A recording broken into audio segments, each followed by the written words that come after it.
Appeal है, मेरे पास का अपील है, तनवीर पुनी का अपील है, मुराद अली शाह का अपील है, बिलावल साहब के अपील है, इमरान खान का अपील है।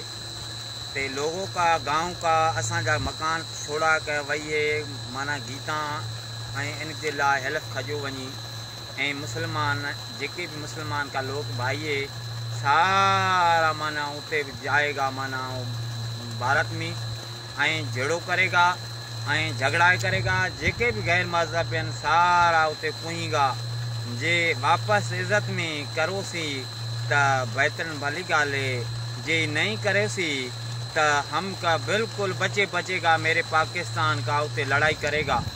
वाणी का गैर मजहब का बिल्कुल उते मारेगा, नहीं जान छोड़े सूँ।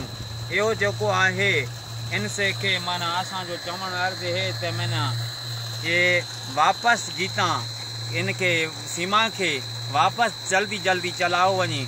5 दिन की मोहलत दिनी है तुम्हारे का पास।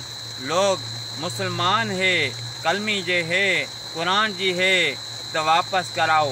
ये वापस नहीं कराओ तो मुसलमान सारा उठाएगा तुम्हारे गांव भारत में, जहाज के चढ़ाएगा। बिल्कुल जहाज माना जहाज का उठाएगा, बिल्कुल माना औजार खड़ाएगा। बिल्कुल जिथे भी मंदिर किया है सारा मंदिर क्या ख़त्म हो गया वाणियन का, नहीं छोड़ेगा।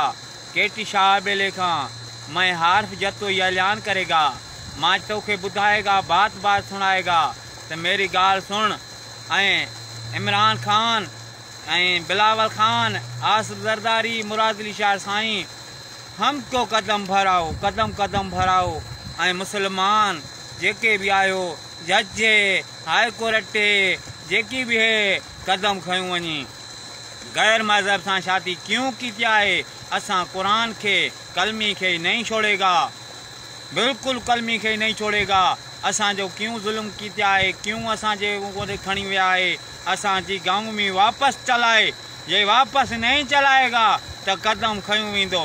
वाणियों किथे भी है, कश्मीर है, सखर है, कोटिया है, बलोचिस्तान है, सिबी है, सऊदी है, केड़े भी इलाके में है, बिल्कुल मुसलमान उते जाएगा। मुसलमान उनके कंध काटेगा।